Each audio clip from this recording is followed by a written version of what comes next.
सभी को नमस्कार। आज की हमारी इस वीडियो में सबका स्वागत करता हूं। हमारा आज का टॉपिक है विमेन रिजर्वेशन बिल या नारी शक्ति वंदन अधिनियम, जो अब माननीय राष्ट्रपति द्रौपदी मुर्मू जी के अप्रूवल के बाद एक एक्ट बन गया है। तो आइए जानते हैं विमेन रिजर्वेशन एक्ट में क्या-क्या प्रोविजंस हैं। दोस्तों, विमेन रिजर्वेशन बिल को 128वां संविधान संशोधन अधिनियम 2023 बनाकर लोकसभा में रखा गया था। यह बिल लोकसभा और राज्यों की विधानसभाओं में महिलाओं के लिए 33% स्थान आरक्षित करता है। साथियों, हमारे संविधान में 3 तरह के संशोधन हो सकते हैं। हालांकि अनुच्छेद 368 के अंदर आने वाले संशोधन विशेष होते हैं। विमेन रिजर्वेशन बिल को संसद में विशेष बहुमत के साथ-साथ 50% राज्यों का साधारण बहुमत से सपोर्ट चाहिए, इसलिए यह भी एक विशेष संशोधन है और अनुच्छेद 368 में शामिल है।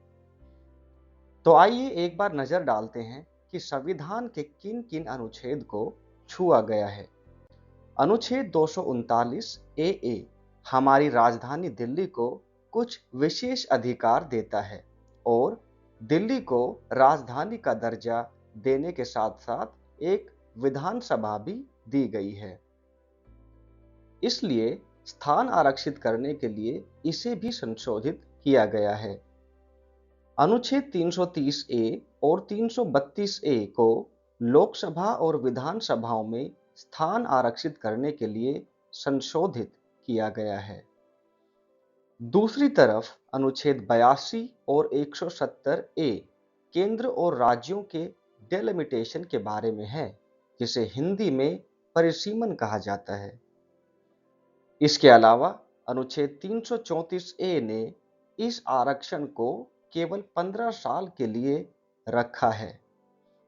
इसी के साथ आइए देखते हैं इस बिल में दिए गए हॉरिजॉन्टल रिजर्वेशन के बारे में। देखिए, विमेन रिजर्वेशन बिल में हॉरिजॉन्टल रिजर्वेशन दिया गया है।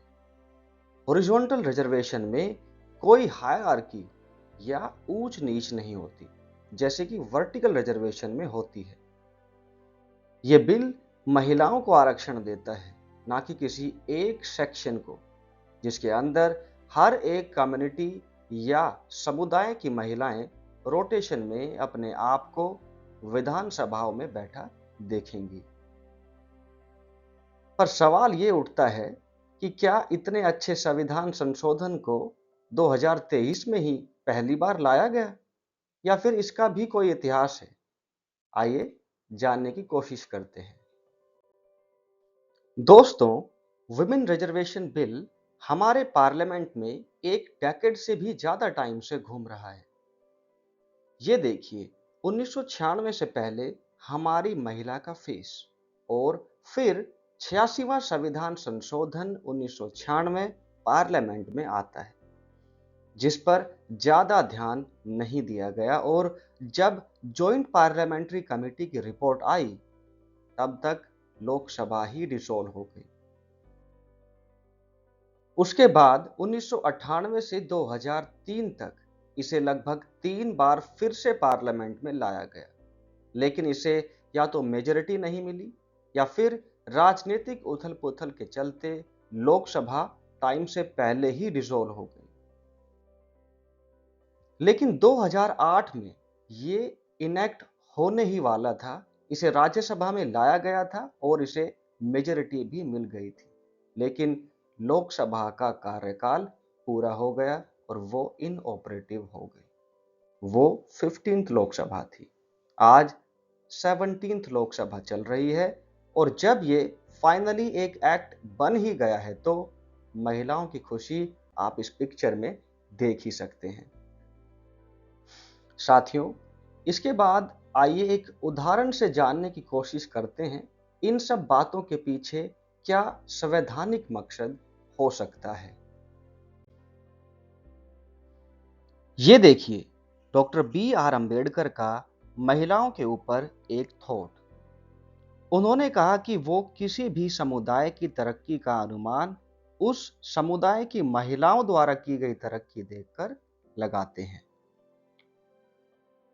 उसके बाद भारत के संविधान की प्रियम्बल या प्रस्तावना में एक शब्द है जो कि जस्टिस यानी न्याय है।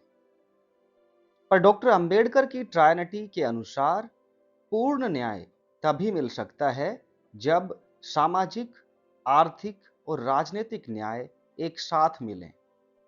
दोस्तों, विमेन रिजर्वेशन एक्ट राजनीतिक न्याय देने का ही एक तरीका है।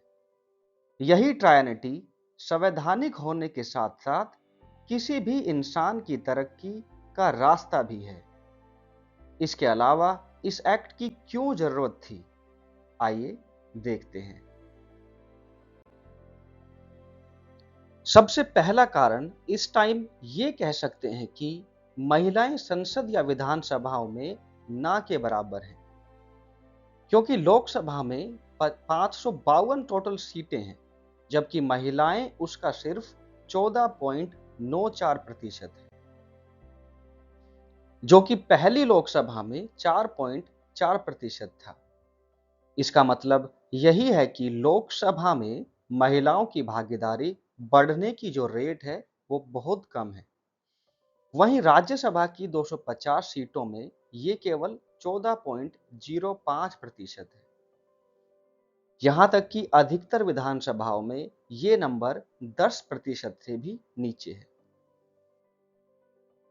दूसरा, विमेन रिजर्वेशन एक्ट से महिलाओं का ज्यादा रिप्रेजेंटेशन होगा, जिससे वो डिसीजन मेकिंग में अपना रोल देंगी, जिससे नए कानून बनेंगे। आप सोचो कि अगर फीमेल डिसीजन मेकिंग में ज्यादा होती तो क्या पोक्सो एक्ट निर्भया कांड से पहले नहीं आ सकता था?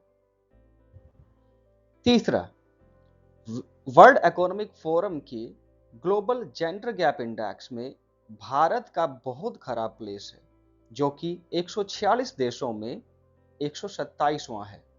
और यही रिपोर्ट बताती है कि आज की कंडीशन के हिसाब से देखा जाए तो भारत को लगभग 162 साल लग जाएंगे जेंडर गैप खत्म करने में। इसके अलावा अफ्रीकन कंट्री जैसे रवांडा, जिन्हें हम अक्सर नजरअंदाज करते हैं, उसी में वीमेन का रिप्रेजेंटेशन सबसे ज्यादा है पूरी दुनिया में। यही नहीं, हमारे पड़ोसी मुल्क जैसे नेपाल, बांग्लादेश, यहां तक कि पाकिस्तान में भी ये नंबर भारत से ज्यादा है। 15वीं लोकसभा में लगभग इनेक्ट हो गए इस बिल को क्यों 17वीं लोकसभा के एंड में इनेक्ट किया गया? तो आइए अब इस एक्ट के कुछ क्रिटिकल एस्पेक्ट्स को देखते हैं। बजट एक पॉलिटिकल टूल है, ये बात एरन विल्डवर्स्की ने कही। इस बात का एक मतलब यह भी है कि बजट से राजनीति अपना उल्लू सीधा करती है। और उसी तरह मैं कहता हूं कि दया भाव वोट और इलेक्शन का एक टूल है। अब मैं आपको एक क्लिप दिखाता हूं जो आपने पहले देखी भी होगी, जिसमें रॉबर्ट डोनी ने एक बात बोली है। Is it better to be feared or respected? And I say, is it too much to ask for both? लोग आपसे डरें या इज्जत करें, मैं कहता हूं, क्या दोनों की उम्मीद करना गलत है? और यही बात वेस्टर्न फिलॉसफी में इस्तेमाल भी होती आई है, जिसे इस एक्ट के साथ रिलेट करने की कोशिश की गई है, जो कि नीचे दिखाया गया है। देखिए, जिस तरह कास्ट बेस्ड रिजर्वेशन किसी पर्टिकुलर ग्रुप को दिया जाता है, उसके अपोजिट विमेन कोई ग्रुप का हिस्सा नहीं है। इसे किस तरह ऑप्टिमाइज किया जाएगा, वहां अभी ये बिल अनक्लियर है। दूसरा, लेट इंप्लीमेंटेशन, क्योंकि इसे नेक्स्ट डिलिमिटेशन यानी परिसीमन के बाद किया जाना है, तो कई खबरों के हिसाब से ये लगभग 6 साल और ले जाएगा इम्प्लीमेंट होने में। इसका मतलब ये हुआ कि यह बिल वास्तव में 2029 या 30 तक ही लागू हो पाएगा। उसके बाद ये रिजर्वेशन राज्यसभा में किस तरह लागू कर सकते हैं और राज्यसभा की वोटिंग, जो कि प्रोपोर्शनल रिप्रेजेंटेशन और इनडायरेक्ट इलेक्शन से होती है, वहां इसका तालमेल किस तरह हो पाएगा, इस पर भी इस एक्ट में कुछ नहीं कहा गया है। इसके अलावा रिजर्वेशन को राइट टू इक्वालिटी के अपोजिट देखा जाता है। महिलाओं को रिजर्वेशन से पॉलिटिकल रिप्रेजेंटेशन करवाना, ना कि उनकी क्वालिफिकेशन से, ये शो करता है कि भारत में जेंडर डिस्पैरिटी है या फिर भारत की जो महिलाएं हैं वो इनफ क्वालिफाइड नहीं है।